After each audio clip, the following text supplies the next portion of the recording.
अस्सलाम वालेकुम दोस्तों, कैसे हो? उम्मीद है कि सब खैरियत से होंगे। अल्लाह आप लोगों को ऐसे ही खुश रखे। एक बहन ने मुझे अपनी दर्द भरी आप बीती लिखकर भेजी है और कहती है कि मेरी आप बीती आप सारी दुनिया तक पहुंचाइए। मैं चाहती हूं कि मेरी कहानी से, मेरी सच्ची घटना से दुनिया के हर मर्द और औरत सबक हासिल करे। और जो मेरे साथ हुआ है, मैं चाहती हूं कि दुनिया के किसी मर्द और औरत के साथ वो ना हो। वो कहती है कि शादी के कुछ सालों के बाद ही हम मियां बीवी के अंदर लड़ाइयां शुरू हो गई थी और लड़ाइयां उरूज पर थी।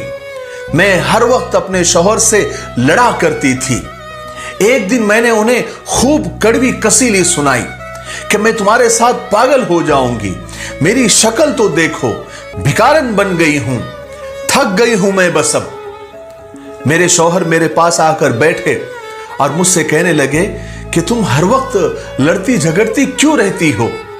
कभी तो प्यार से बात कर लिया करो मेरे साथ। मैंने उसे साइड में धक्का दिया, वो खामोश हो गया। मैं थक हार गई थी। अब मैं सोच रही थी कि अब मैं इस आदमी से तलाक ले लूंगी। मेरे दो कजन भाई थे जो वकील थे, उन्होंने मुझे तसल्ली दी कि हम तुम्हारे साथ हैं, तुम उस कमीने आदमी से तलाक ले लो। आज मैं सोच रही थी कि जब वो घर आएगा तो मैं उसको बोल दूंगी कि मुझे तलाक दे दो। मैं इंतजार कर रही थी। वो रात 10 बजे आया, बच्चे सो रहे थे। वो सीधा दोनों बच्चों के पास गया, उनके माथे का बोसा लिया, उनके हाथों को चूमा, फिर अपने चारपाई पर जाकर बैठा और मुझे आवाज दी, शहनाज मुझे रोटी दो, मुझे भूख लगी है। लेकिन मैं करवट बदलकर लेटी रही। मैं लेटी क्या, मैं लेटने का नाटक कर रही थी।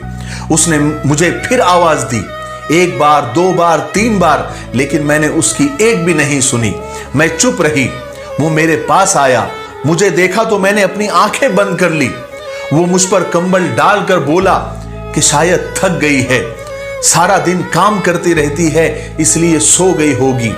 वो खुद किचन में गया, खाना देखने लगा, लेकिन खाने के लिए कुछ भी बना हुआ नहीं था। उसने एक प्याली में नमक मिर्च डालकर उसमें थोड़ा सा पानी मिलाकर सूखी रोटी के साथ खाने लगा। मैं ये सब देख रही थी। मैं दिल में नफरत से सोचने लगी कि ये कुत्ता मर भी नहीं जाता, ये जिंदा क्यों है। वो खाना खाकर सो गया। दूसरे दिन सुबह सुबह ही हम किसी बात पर झगड़ने लगे। मैंने गुस्से में उससे कहा कि बस मुझे अब तलाक चाहिए, मैं अब बर्दाश्त नहीं कर सकती क्योंकि मैं थक गई हूं। और गुस्से में मैंने उसके कपड़े भी फाड़ दिए। वो तलाक का नाम सुनते ही बिल्कुल चुप हो गया, जल्दी से कपड़े चेंज करने लगा, बाहर बाइक पर बैठकर कहीं जाने लगा। मैंने उसे चिल्लाकर कहा कि अल्लाह करे कि तू मर जाए, मेरी जान तुझसे छूट जाए। वो बाइक बाहर खड़ी करके कमरे में गया और किसी कॉपी पर कुछ लिखा और फिर चला गया। मैं उसे मुसलसल गालियां दिए जा रही थी। मैं रो रो कर थक गई थी और लगातार मैं उसे बद्दुआएं दे रही थी, क्योंकि मैंने इरादा कर लिया था कि अब इस इंसान के साथ मुझे नहीं रहना है। बस 2-4 घंटे ही गुजरे थे। मैं मैके जाने की तैयारियां कर रही थी। मैंने बच्चों को भी साथ ले लिया था। इतने में गली में एक शोर सा बरपा हुआ। मैं तो रो ही रही थी। हमारे दरवाजे पर दस्तक हुई।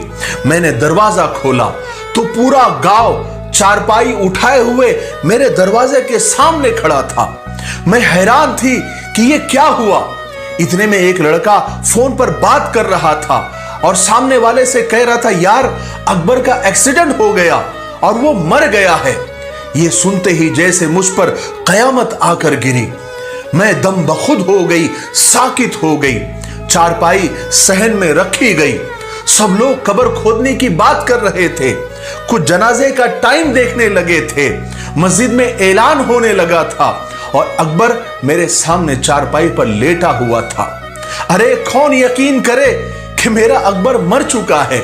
मैं चीखने और चिल्लाने लगी कि अकबर उठ जाओ, उठ जाओ अकबर, मैं तुमसे कुछ नहीं मांगती, मुझे कुछ नहीं चाहिए, मैं अब तलाक की बात भी नहीं करूंगी।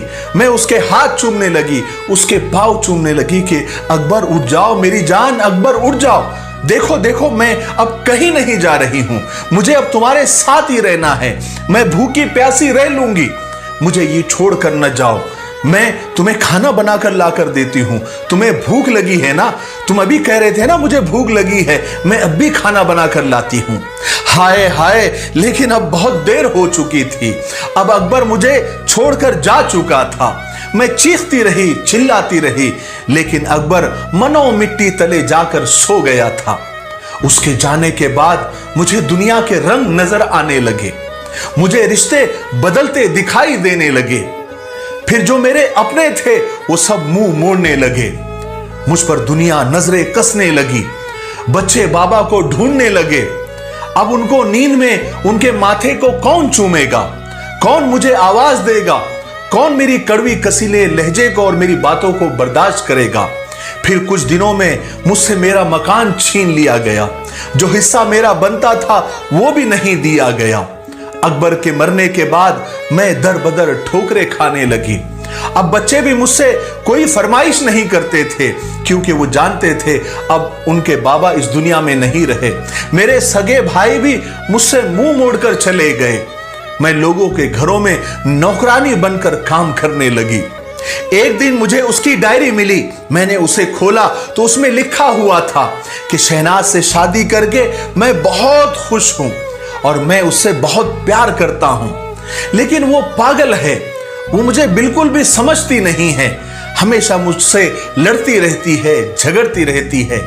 देखो ना, आज उसने मुझे खाना तक नहीं दिया, कहती है कि मुझे महंगा मोबाइल ला कर दो। अब शहनाज को मैं कैसे बताऊं कि मेरी इतनी औकात नहीं है, मैं नहीं ला सकता। आज मेरे बच्चों को मेरे भाई ने गाली दी, मैं बहुत रोया, मेरे बच्चे मेरी जान हैं। शहनाज को आज बुखार है, वो बेचारी मेरे लिए क्या कुछ बर्दाश्त कर रही है। अल्लाह ने चाहा तो एक दिन हमारे हालात बदल जाएंगे, फिर मैं शहनाज को दुनिया की हर खुशी दूंगा। अब वो मुझे खाना तक नहीं देती, मैं जानता हूं वो मुझसे नाराज है। आज मैंने नमक मिर्च और सूखी रोटी खाई है, आज मेरी कमर में एक ईंट लगी है, गहरा जख्म हुआ है, लेकिन मैं शहनाज को नहीं बताऊंगा, वो परेशान हो जाएगी। डॉक्टर कह रहा था कि 15 टाके लगेंगे, लेकिन उससे ज्यादा गहरी चोट मेरे सीने में लगी है, क्योंकि आज शहनाज कह रही थी कि मुझे तलाक दे दो, मैं मर जाऊंगा शहनाज के बिना। लेकिन मैं जानता हूं वो गुस्से में है, ठीक हो जाएगी। मैं ये सारे अल्फाज उसकी पढ़ रही थी, पढ़कर मैंने डायरी को सीने से लगाया और चीखे मार मार कर और धाड़े मार मार कर रोने लगी।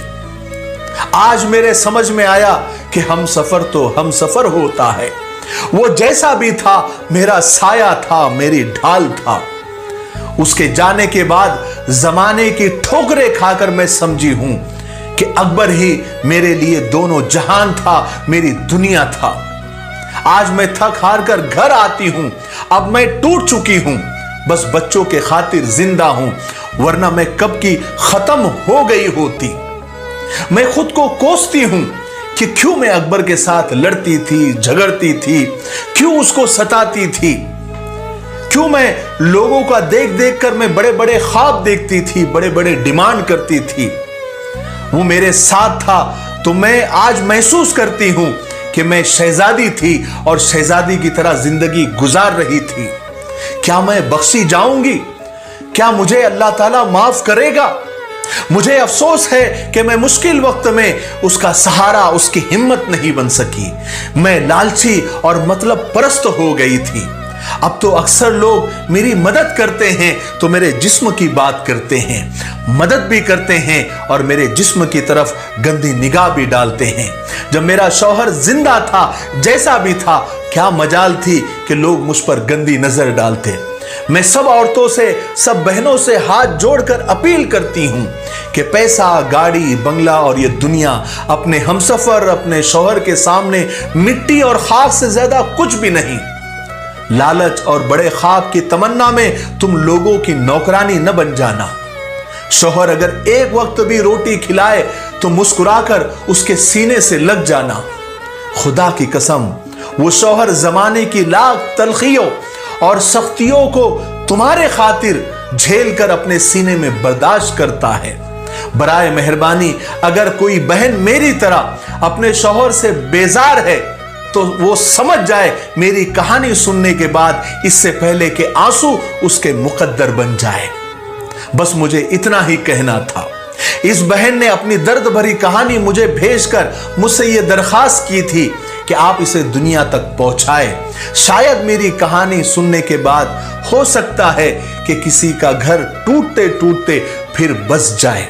मैंने अपनी तरफ से पूरी कोशिश कर दी है।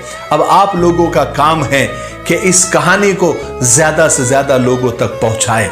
हो सकता है कि किसी का घर उजड़ते उजड़ते फिर बस जाए और आप इस सवाब के हकदार हो जाए।